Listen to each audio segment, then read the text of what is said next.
ಏನ್ ಪ್ರತಿಕ್ರಿಯೆ ಕೊಟ್ಟಿದ್ದಾರೆ ಗೃಹ ಸಚಿವ ಪರಮೇಶ್ವರ್ ನೋಡ್ತಾ ಹೋಗೋಣ. ಕೇಂದ್ರದಿಂದ ಇನ್ನೂ ಕೂಡ ಕ್ಲಾರಿಟಿ ಸಿಕ್ಕಿಲ್ಲ.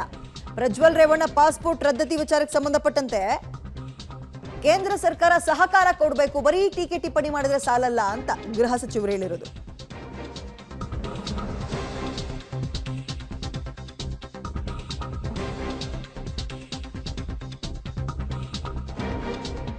ಗೃಹ ಸಚಿವ ಡಾಕ್ಟರ್ ಜಿ ಪರಮೇಶ್ವರ್ ಪ್ರತಿಕ್ರಿಯೆ: ಕೇಂದ್ರ ಸರ್ಕಾರ ಸಹಕಾರ ಕೊಡಬೇಕು, ಬರೀ ಟೀಕೆ ಟಿಪ್ಪಣಿ ಮಾಡಿದ್ರೆ ಸಾಕಾಗಲ್ಲ, ಪ್ರಯೋಜನ ಇಲ್ಲ.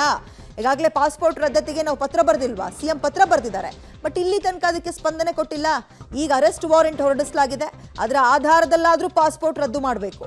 ಗೃಹ ಸಚಿವ ಡಾಕ್ಟರ್ ಜಿ ಪರಮೇಶ್ವರ್ ಅವರು ಈ ರೀತಿಯಾಗಿ ಕೇಂದ್ರಕ್ಕೆ ಒತ್ತಾಯವನ್ನ ಮಾಡ್ತಾ ಇದ್ದಾರೆ. SIT ಇದೀಗ ಮತ್ತೊಂದು ಪತ್ರವನ್ನ ಕೂಡ ಬರೆಯೋಕೆ ಸಿದ್ಧತೆಯನ್ನ ನಡೆಸಿದೆ.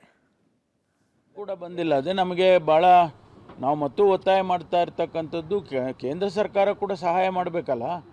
ಬರೀ ಟೀಕೆ ಟಿಪ್ಪಣಿಗಳನ್ನು ಮಾಡೋದ್ರಲ್ಲಿ ಏನು ಅರ್ಥ ಇಲ್ಲ. ಕಾನೂನಿನ ಚೌಕಟ್ಟಿನಲ್ಲಿ ಕೇಂದ್ರ ಸರ್ಕಾರ ಕೂಡ ನಮಗೆ ಸಹಾಯ ಮಾಡಬೇಕು. ಏನು ನಾವು ಅವರಿಗೆ ಪಾಸ್ಪೋರ್ಟನ್ನು, ಡಿಪ್ಲೊಮ್ಯಾಟಿಕ್ ಪಾಸ್ಪೋರ್ಟನ್ನು ನೀವು ಕ್ಯಾನ್ಸಲ್ ಮಾಡಬೇಕು ಅಂತೇಳಿ ಪ್ರಧಾನಮಂತ್ರಿಗಳಿಗೆ ಮುಖ್ಯಮಂತ್ರಿಗಳು ಪತ್ರ ಬರೆದಿದ್ರು. ಅದಕ್ಕೂ ಏನು ನಮಗೆ ರೆಸ್ಪಾನ್ಸ್ ಬಂದಿಲ್ಲ. ಆದರೆ ಈಗ ವಾರಂಟ್ ಇಶ್ಯೂ ಮಾಡಿದ್ದಾರೆ, ಕೋರ್ಟಿಂದ ವಾರಂಟ್ ಇಶ್ಯೂ ಆಗಿದೆ, ಅದನ್ನು ಕೂಡ ತಿಳಿಸಿದ್ದಾರೆ. ಈಗಾಗಲೇ SITನವ್ರಿಗೆ ಪತ್ರ ಬರೆದಿದ್ದಾರೆ. ಅದು ಅಫಿಷಿಯಲ್ ಚಾನಲ್ಲು. ಅದರಲ್ಲಿ ವಾರಂಟ್ ಇಶ್ಯೂ ಮಾಡಿದ ಮೇಲೆ ನೀವು ಕ್ಯಾನ್ಸಲ್ ಮಾಡಬೇಕಾದದ್ದು ಅವರ ಕರ್ತವ್ಯ ಅದು. ಹಾಗಾಗಿ ಮಾಡಬೇಕು. ಏನು ಕೂಡ ಬಂದಿಲ್ಲ. ಅದೇ ನಮಗೆ ಭಾಳ ನಾವು ಮತ್ತು ಒತ್ತಾಯ ಮಾಡ್ತಾ ಇರ್ತಕ್ಕಂಥದ್ದು ಕೇಂದ್ರ ಸರ್ಕಾರ ಕೂಡ ಸಹಾಯ ಮಾಡಬೇಕಲ್ಲ.